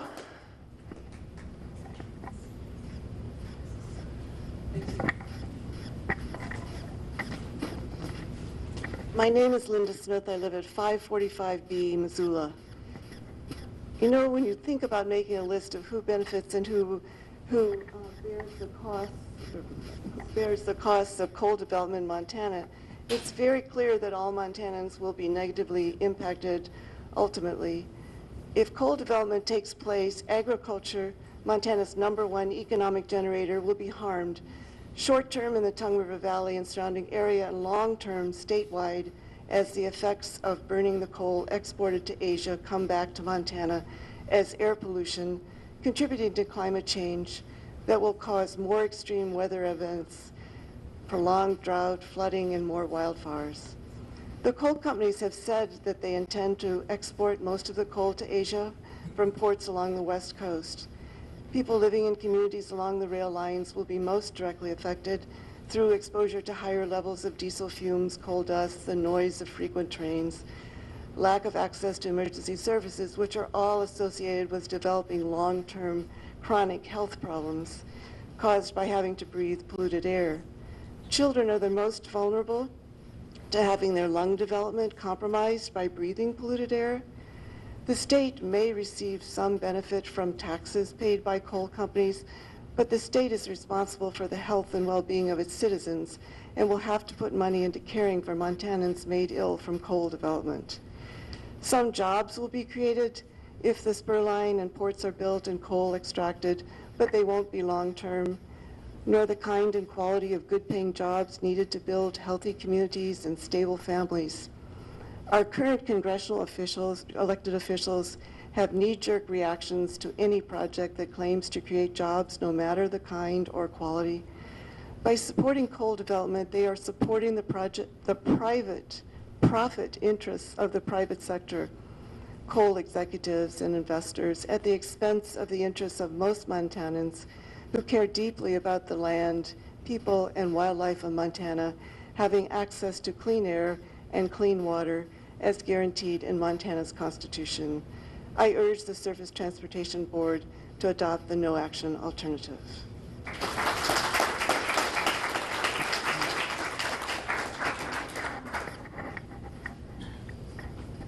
My name is Rita Jankowska-Bradley, and I live at 510 East Kent Avenue, Missoula. And I'm a member of Community Action for Justice in the Americas, Africa, and Asia, and we frequently collaborate with Blue Skies campaign because we really believe in the work they do. All my professional life, I worked in health care in many diverse settings. In the area of public health, I served on the County Board of Health in Butte Silver Bowl, along with a pediatrician, co-chaired the lead advisory committee, and served on the state-led advisory committee. Lead, found in coal dust as well as from mining activities, is a significant public health issue.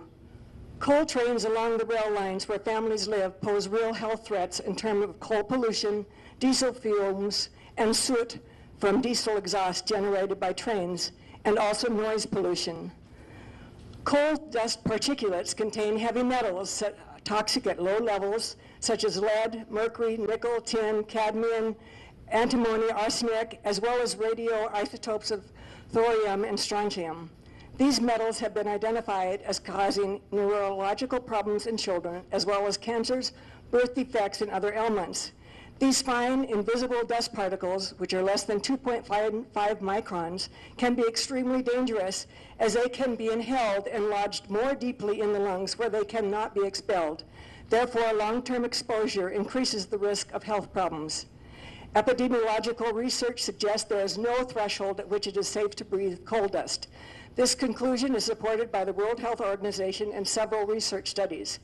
In addition, the World Health Organization considers diesel exhaust a carcinogen, and the soot from diesel exhaust can worsen lung and cardiovascular disease and has been linked to asthma as well.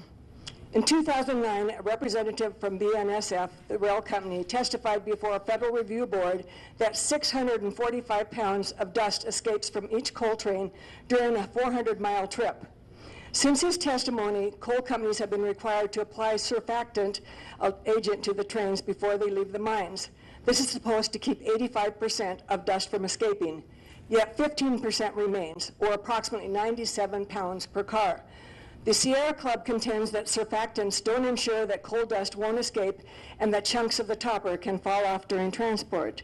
So the coal company is basically telling us that they don't care about the health impacts of the remaining 97 pounds of coal dust from each car, which are serious. They have chosen not to cover the trains as well. Public health officials in Washington and Oregon State have raised concerns about coal dust and called for more sampling, research, and monitoring. Wind, rain, and hot weather all play a role in how the dust behaves. The director of the Renewable and Appropriate Energy Laboratory at the University of California, Berkeley, said, "We are seeing significant health and ecological impacts in coal-intensive regions. Evidence about human health effects should be used to help determine the true costs and benefits of different energy technologies. The social cost of carbon should be weighed heavily when developing policies governing the mining, transport, and use of coal." This is pure and simple, he said. The state of Montana should address these concerns regarding severe adverse health impacts and environmental as well before allowing the mine project. The Surface Transportation Board should hold a public hearing in Missoula as part of the review. And in reality, the Department of Environmental Quality should monitor coal dust on the ground and in the air from current trains before approving any increase. In fact, monitoring of coal dust needs to be continuous and publicly available. Coal pollution is a real public health concern. In Montana, no child or family or neighborhood should bear the burden of risk. No child is less important. We feel there should be justice along the tracks, especially for the sake of the children. Thank you.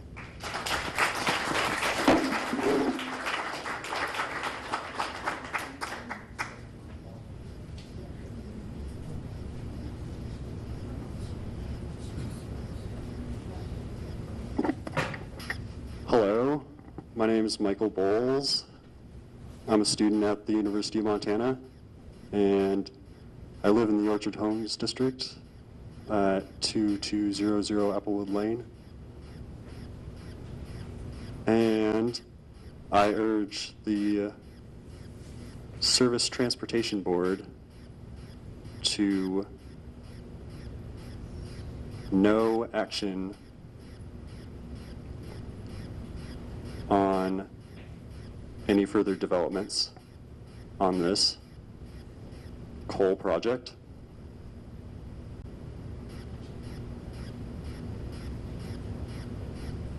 Because we're at a time in history where we need to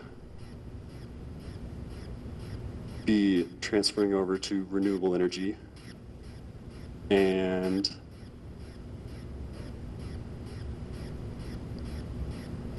doing away with fossil fuels.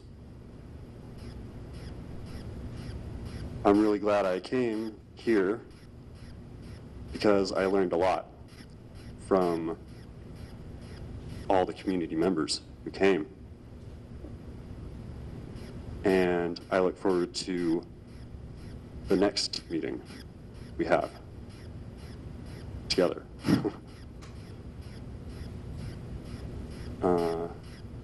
Thanks.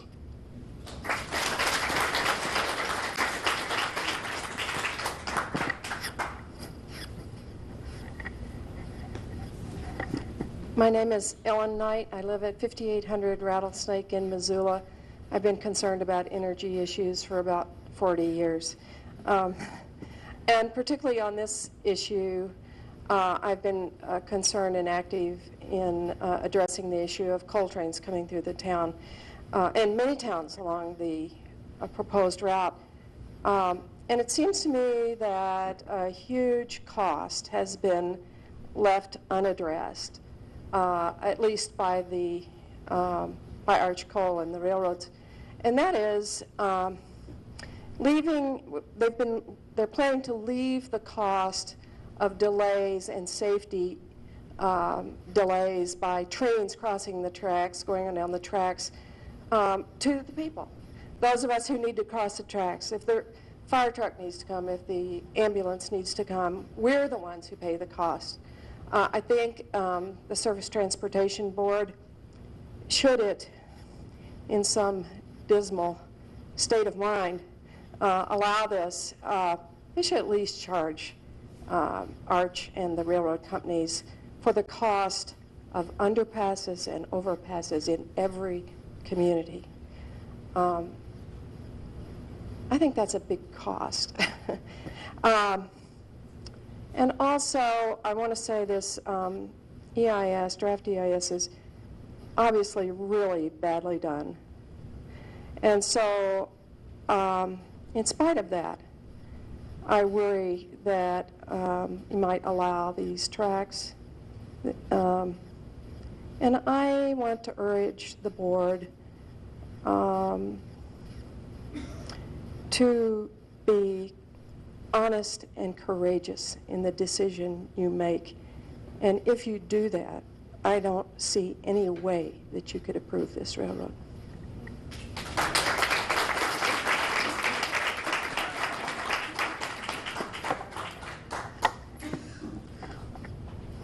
Well, we had planned on finishing up at 7:30, so we're pretty close to that.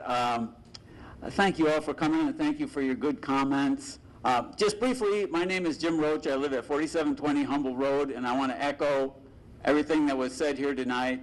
And it seems like we all can see what the climate is doing, and we think that this development would be going in exactly the wrong direction. So please go against it, and please hear what we have to say, and please take that into consideration. Now, if anyone else wants to speak, you can stay after, and your comments will be registered and presented to the Surface Transportation Board. Is Bob coming up? Bob Knight, did you have? Here's Bob. Bob Knight, I'm the other half of this team. I'm going to submit written comments. We've lived in Missoula a little longer than Northern Plains has existed, and we joined very early on. And I just wanted to emphasize, because I know there are a lot of people that perhaps have had no previous contact with Northern Plains, that they've been in this battle and these fights for a long, long time. And they have done it courageously, professionally, tenaciously, and with great effect. There was some discussion about more sympathetic communities in eastern Montana where some of the hearings are to be held. And Ellen and I vividly recall being at a meeting. It was either, there were two meetings we were at in Sydney and in Miles City in probably 1983, 1984, about the time that the Tongue River initial thrust was at the forefront. And I happened to sit next to a very gracious woman who was the publisher of the local newspaper. And we got to talking somehow about Northern Plains. And she said, well, Mr. Knight, I want you to understand, since you're from western Montana, that there are many of us here in eastern Montana that feel we should get down on our knees every day and thank God for the presence of Northern Plains. They have been our salvation in fighting these key issues. So I'm not degrading, I'm not intending to, and I admire all of the coalescing that's taking place this evening in terms of commentary. But I want to emphasize that these folks have been at it for 40-some years. They're at every legislative session. They cover a broad spectrum of water quality, air quality, conservation, land use issues, administratively and in the legislature, and they have been representing us. I think we are now seeing in western Montana the evidence of what they've had the capacity to do, because they've really been at the forefront of this issue. So I would encourage folks, not to denigrate any efforts that are going on locally, but I would encourage you to join Northern Plains, and because the issues that they're dealing with are much broader than these issues, and they're going to be ongoing, and they're the most effective organization, from my perspective, in the state to be doing so. Thank you.